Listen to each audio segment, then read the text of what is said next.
Hello friends, સ્વાગત છે આપનું। આજે આપણે બનાવશું કાઠિયાવાડી સ્ટાઇલ રાયતા મરચાં। ઘણા રાયતા મરચાં એકલા ખાલી રાઈના કુરિયા નાખીને બનાવે છે, પણ આજે તમને હું વિવિધ સ્વાદ સાથે રાયતા મરચાં બનાવતા બતાવીશ। અને ચડિયાતો મસાલો નાખીને બનાવેલા રાયતા મરચાં ખૂબ જ ટેસ્ટી એવા બને છે। ખૂબ જ સહેલી રીતે બનતા મરચાં માત્ર 5 જ મિનિટમાં બની જશે। તો વિડીયો છેલ્લે સુધી જોજો અને વિડીયો પસંદ આવે તો વિડીયોને લાઇક, શેર અને સબસ્ક્રાઇબ કરો અને પાસે રહેલું બેલ પ્રેસ કરો, જેથી મારા નવા વિડીયો સૌથી પહેલા આપને મળે। મિત્રો, વાનગી ખજાનામાં આપને અલગ અલગ નવી નવી રેસીપી જોવા મળશે, તો મારા વિડીયોને હંમેશા તમારા ફ્રેન્ડ્સ ગ્રુપમાં શેર કરતા રહો, આવા જ સપોર્ટ આપતા રહો। તો ચાલો શરૂ કરીએ આપણે રાયતા મરચાં। તો આ મરચાં બનાવવા માટે મેં અહીંયા 150 ગ્રામ આ રીતના લાંબા મરચાં આવે છે એ લીધા છે। મરચાં સરસ તાજા જ લેવાના। આ મરચાંને ધોઈ અને કોટનના કપડાથી લૂઈ સાફ કરી અને મેં રાખેલા છે। સાથે મેં 3 લીંબુ લીધા છે। વજનમાં જોઈએ તો 100 ગ્રામ જેટલા લીંબુ હશે, એટલે લીંબુ આપણે ખાટા મરચાંમાં ઉપયોગ કરીએ છીએ, એટલે લીંબુ લીધા છે। તો પહેલાં તો આપણે મરચાંને સમારી લેશું। તો મરચાંનો આ રીતનો પાછળનો ભાગ દૂર કરી અને એક મરચાંના આ રીતના 3 પાર્ટ કરી લઉં છું। 3 ભાગમાં કાપી અને વચ્ચેથી કાપો મારી અને આ રીતના મરચાંની ઊભી ચીરીમાં આપણે સમારી લેશું। તમે ઈચ્છો તો બિયા કાઢી શકો, પણ આ મરચાં મોરા જ હોય છે અને મરચાંના બિયા પણ એકદમ કૂણા છે, એટલે હું બિયા અલગ નથી કરતી। આ મરચાં બનાવવો ખૂબ જ સહેલા છે। મરચાં બનાવો તમારો ભોજનનો સ્વાદ ખૂબ જ વધારી દેશે। તમે આ મરચાં રોટલી, પરાઠા કે થેપલા સાથે ખાઓ, ખૂબ જ સ્વાદિષ્ટ લાગે છે। અને આજે આપણે જે ટ્રીકથી મરચાં બનાવશું એ મરચાં તમને લગભગ ક્યાંય સ્વાદ જોવા નહીં મળે। લગભગ બધા રાઈના કુરિયા નાખીને જ બનાવતા હોય છે, એકલા રાઈના કુરિયાનો ઉપયોગ કરી અને મરચાં બનાવે છે, પણ આજે આપણે વધારાના ઘણા મસાલા નાખી અને આ મરચાં બનાવશું। તમે જો વડતાલ ગયા હોય તો વડતાલ સ્વામિનારાયણ મંદિરે આ મરચાં પેકિંગમાં મળે છે। એવા જ સ્વાદના આપણે ખાટા મરચાં આજે બનાવવાના છીએ। તો વિડીયો છેલ્લે સુધી જોજો અને વિડીયો પસંદ આવે તો વિડીયોને લાઇક, શેર અને સબસ્ક્રાઈબ કરો અને પાસે રહેલું બેલ પ્રેસ કરો, જેથી મારા નવા વિડીયો સૌથી પહેલાં આપને મળે। તમને અહીંયા મારા વિડીયોમાં હંમેશા નવી નવી ટ્રિક્સ અને ટિપ્સ જોવા મળશે। તો મારા વિડીયોને ફોલો કરો અને કમેન્ટ કરો અને આપના ફ્રેન્ડ્સ ગ્રુપને મારા વિડીયો શેર કરો। તો આ જ રીતે હું બધા મરચાં સમારી લઉં છું।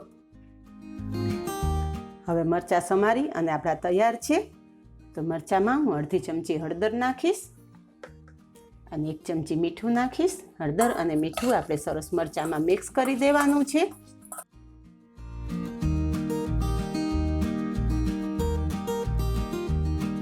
હવે મરચાંમાં હળદર મીઠું ભેળવી લીધા પછી આ મરચાંને 10 થી 15 મિનિટ આપણે રેસ્ટ આપશું, જેથી મરચાંમાં મીઠાનું પાણી થશે અને તીખાશ નીકળી જશે। હવે આપણા મરચાં રેસ્ટ કરે ત્યાં સુધીમાં આપણે મસાલો તૈયાર કરી લઈએ। તો ઢાંકી અને બાજુ પર રાખી દઉં છું।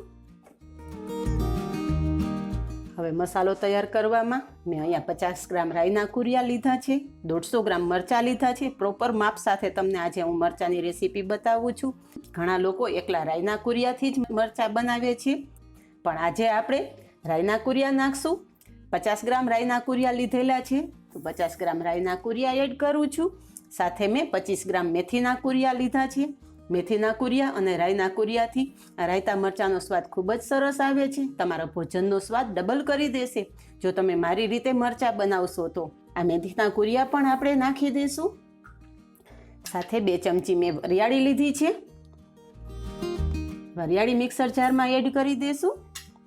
સાથે 2 ચમચી ધાણા લીધા છે, 2 ચમચી ધાણા પણ આપણે નાખી દઈશું અને આ બધો મસાલો એકવાર સરસથી આપણે પીસી લેશું।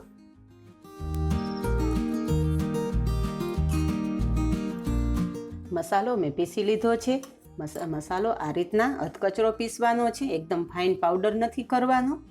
આ રીતના અધકચરો પીસેલો મસાલો મરચાંમાં ખૂબ જ સરસ લાગે છે। હવે આ મસાલો આપણે એક બાઉલમાં એડ કરી દઈશું। હવે આ મસાલામાં આપણે અડધી ચમચી હળદર એડ કરશું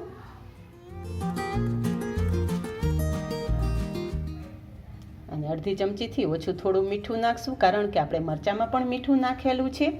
હવે આ મસાલો આપણે મીઠું અને હળદર સાથે સરસ મિક્સ કરી લેશું।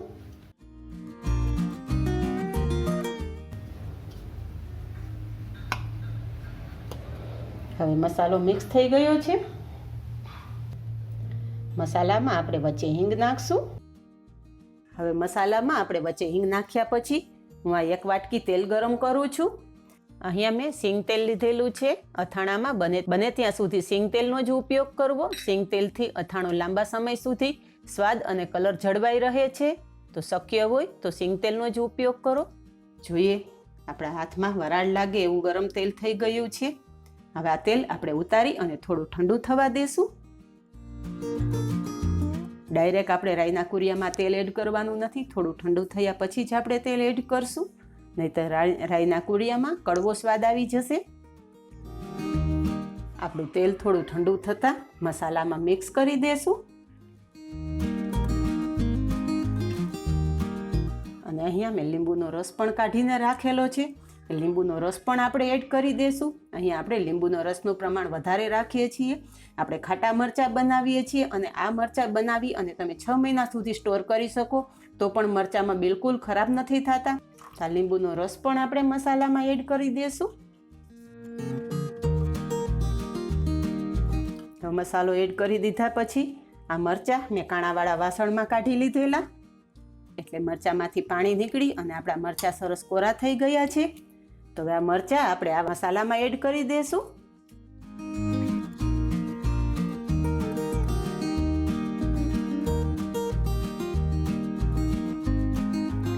મસાલામાં આ રીતના સરસ મરચાં મિક્સ કરી દઈશું. અને ખાટા મરચાં ખાવામાં ખૂબ જ સરસ લાગે છે. તમે રાયતા મરચાં તો બનાવ્યા હશે, પણ એક વખત મારી રીતે તમે મરચાં બનાવો, ઘરમાં બધાને ખૂબ જ પસંદ આવશે. અને આવી જ રેસીપી જોવા માટે તમે મને કમેન્ટ કરતા રહો. તમારી કમેન્ટને આધારે આપણે વિડીયો બનાવશું. તો આ રીતે થોડો ચડિયાતો મસાલો નાખીને આપણે મરચાં બનાવીએ તો મરચાં તમે રોટલી સાથે શાક વગર પણ તમે આ મરચાં ખાઈ શકો છો. તો આપણો મસાલો સરસ મરચાં સાથે મિક્સ થઈ ગયો છે.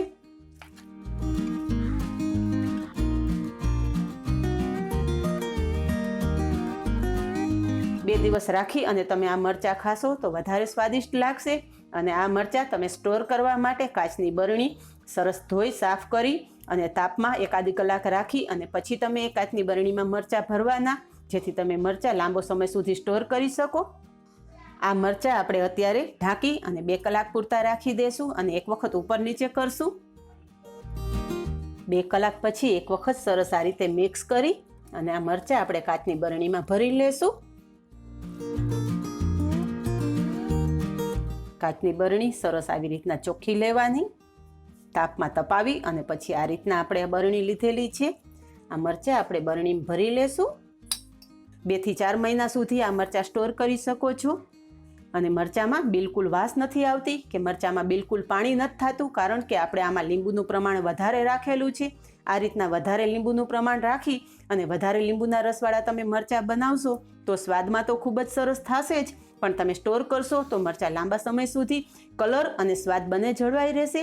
તો આ ટિપ્સ સાથે આપણે આ મરચાં બનાવ્યા. તો ફ્રેન્ડ્સ આજે બસ આટલું જ. મળીએ નેક્સ્ટ વિડીયોમાં. ત્યાં સુધી બાય. Thank you.